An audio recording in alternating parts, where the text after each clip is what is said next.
So if you're a low spender or free to play and you want to get the chance to win one Express Supply Pass or one Nameless Honor, which is the Battle Pass in Honkai Star Rail, then definitely make sure to subscribe to my channel.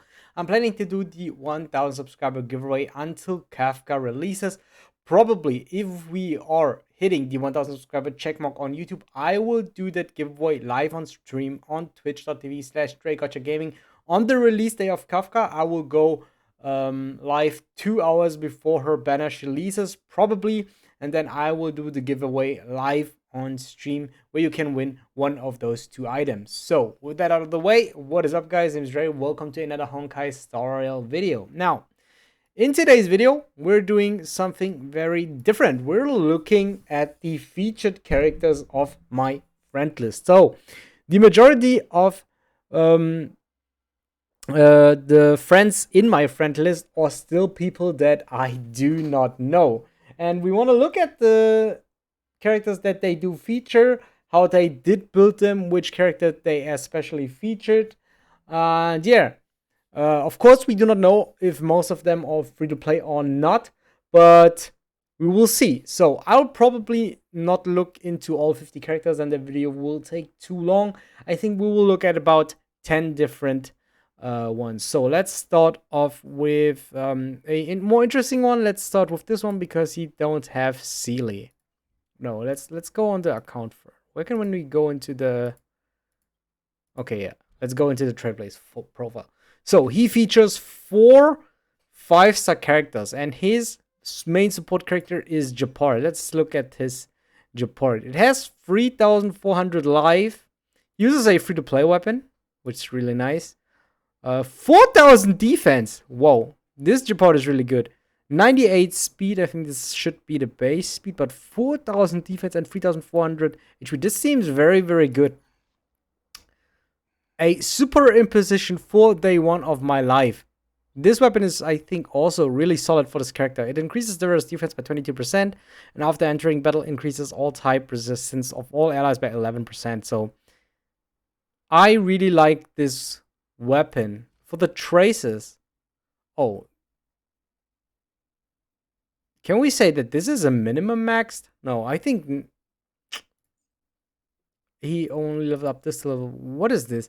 When struck with the killing blow, instead of becoming knocked down, Japar's HP immediately restores to 32%. I mean, he kind of focused on the right skills. Yes, he still maxed out on the most important ones, but he opened up all the side keys except for this one. But still, I have to say, very solid build here. Then we go for the 2-piece Balabok of the Architects, which increases the defense by 50%, and another 15% defense increase by Purity Palace. And he still uses 4 stars on this. Oh, not bad. Not bad. I like his Gepard. It's a really solid build already. Sealy. Okay, Sealy is not as good. Has 3,300 attack, 72% crit rate, 100% crit damage. Uses the signature weapon. I think we don't. Maybe just look into the traces. Ooh.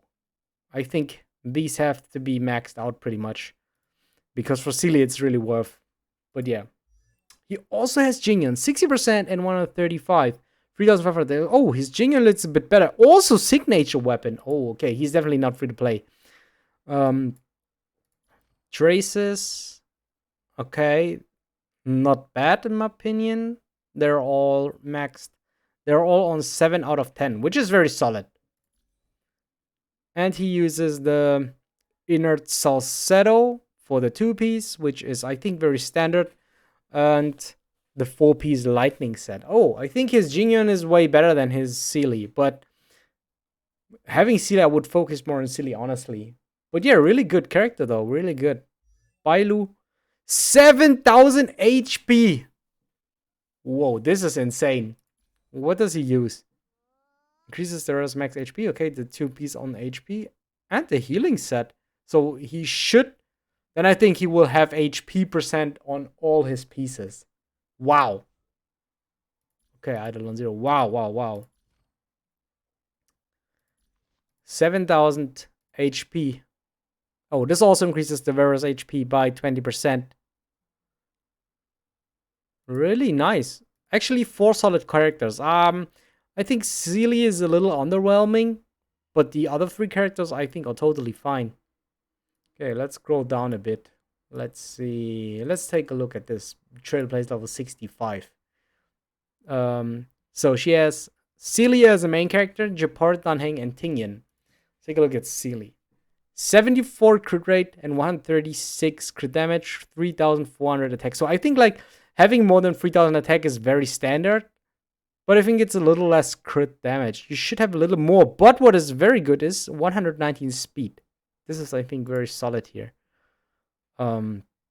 Signature weapon. Wow, maxed out on everything. Maxed out on all the traces.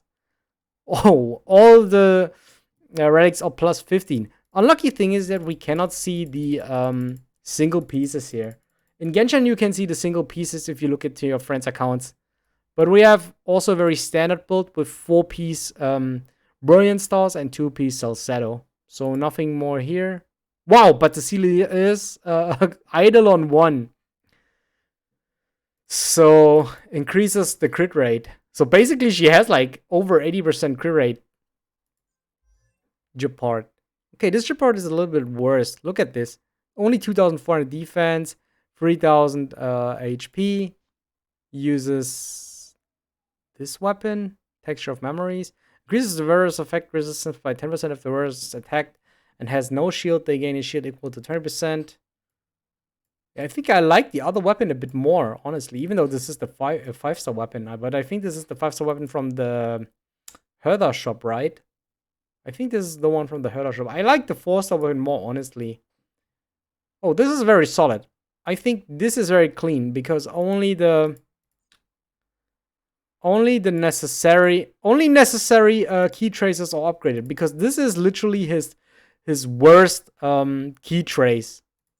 And you would only do it for getting the defense stat here. I think this is how you should upgrade characters. I think this is very good. This is what I'm mostly telling in my videos. That you only have to do the minimum. Oh, also, still 4-star pieces on this.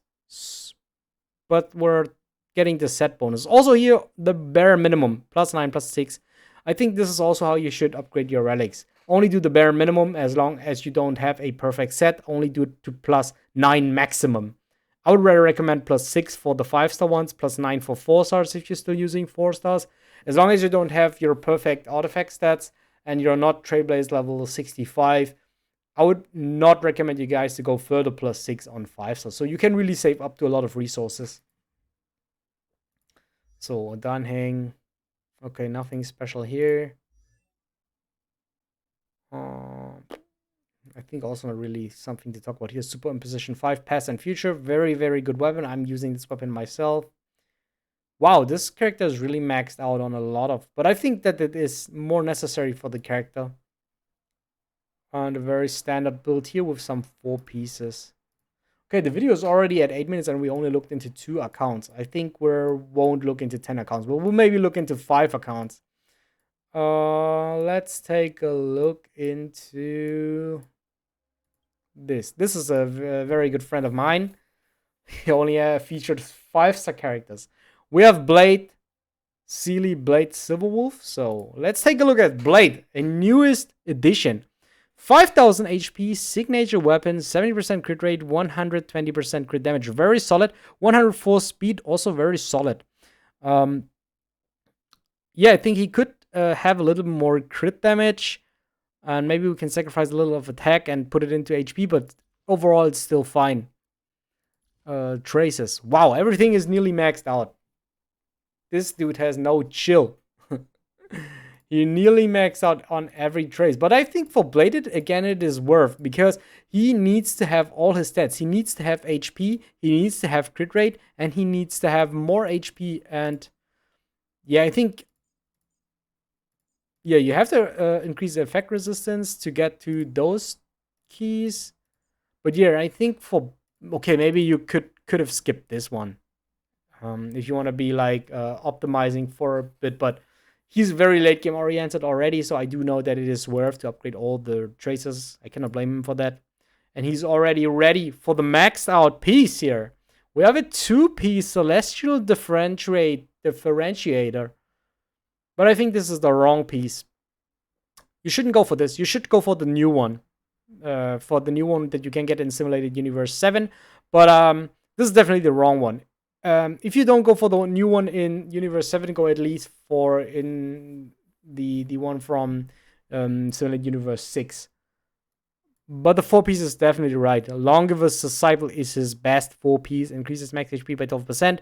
Whenever it's hit or has their HP consumed by an ally or themselves, their crit rate increased by 8% for 2 turns and up to 2 stacks. So basically, you will do this with 60% more crit rate. So you can sacrifice a lot more crit rate on him. I think you can sacrifice at least 15% crit rate on him and put it into crit damage. So double up and put it into crit damage. 15% crit rate has to have a value of 30% crit damage. So you have to have at least 150% crit damage. And then you can have like 55% crit rate. And then you increase your crit rate through your substats, through the 2-piece of the other relic set, as well as the 16% from the 4-piece of the Longevous Disciple. Get it to Sealy. Wow, Sealy is insane. 2,600 attack. Oh, this is the first city that has a lot less attack. But honestly, I do think that you don't have to have more than 3,000 attack. I think like 2,400, 2,500 attack on Sealy is more than enough. Focus more on crit stats, crit rate, crit damage, and speed. I think this is so far the best Sealy that I did see in my friend list. Because he really focused on the right stats, of course, because majority of things I gave him as a tip, but even though he focused himself on really the right stats, he didn't focus too much on attack, because attack has a diminishing return, which means is if you get to a certain threshold and overtake that, it is not worth anymore to increase that certain stat. It is better to focus on other stats to get better damage, more utility, and I think he did it right. I think it's like nearly perfect. I think there's nothing I have to complain about. His traits is max, which is not surprising with seeing the stats. Oh, but he uses the wrong 2-piece. This one increases the Varus attack by 12%, but I'm assuming that they have very good substats. That's why he uses this, and also it increases the speed because he gets over 120, so he gets like 24% attack. But I don't think that this is worth.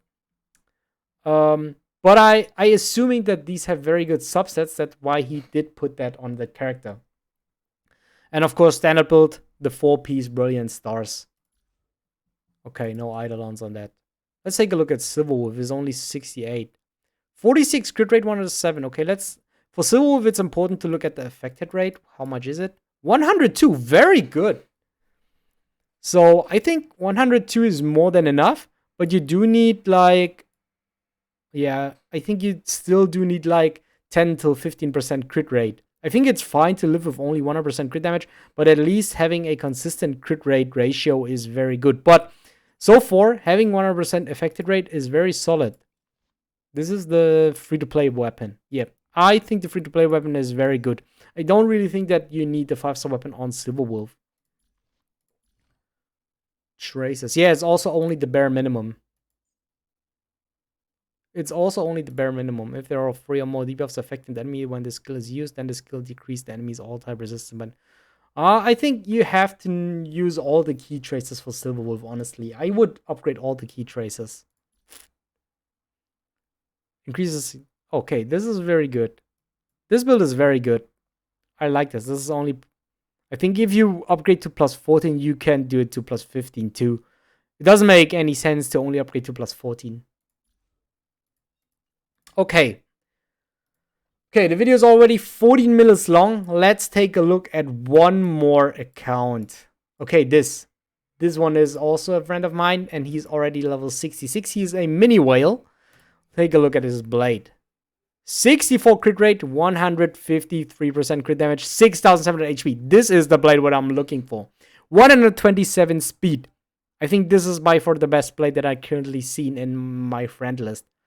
Signature weapon, of course. Traces are maxed, of course. Oh, and he is using the right set. 2-piece Retilant Arena, the new 2-piece set from Simulated Universe 7, and Longevous Disciple. Nothing much to say. I think his blade is insane. 150 crit damage, 64 crit rate. Good speed, good HP. This blade is really, really good. Let's take a look at his Young Ching. 30% crit rate only? What happened here? Is this a signature? Is this a no? I don't know. Is this a signature weapon? Increases the wearer's crit damage by 30% when the wearer's basic attack or skill does not result in a crit hit. Increases the crit rate by 36% for 1 turn. Okay, yeah, okay. I think this weapon is like mediocre. Also, his stats are. He didn't upgrade all his traces. When crit hit is triggered, increases speed by 10% for 2 turns. Oh, yeah, I think this is important. I would definitely upgrade this key trace, but as we can see, he's not that invested in this character compared to Blade. But still, he still has the right pieces on him. But he only did the minimum. Definitely very interesting. Sealy. Wow, 61 and 186. And 149 speed, 2800 attack. So you could sacrifice a little of attack and put into crit damage if it is possible. Then your seal is really, really insane. Signature. Why has everybody Sealy with signature weapon though? Max stats. And of course. Wait, he also uses this?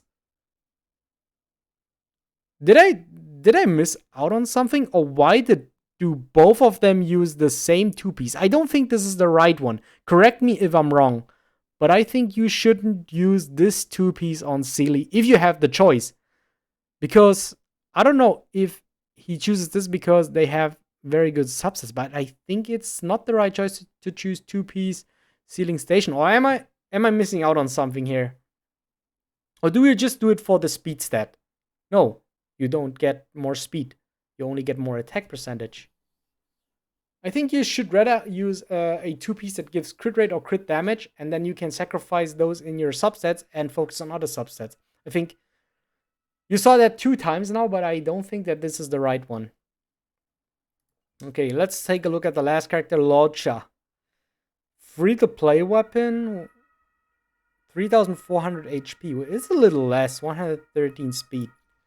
Okay, this is the same Lycon that I do use, but I would upgrade to level 80.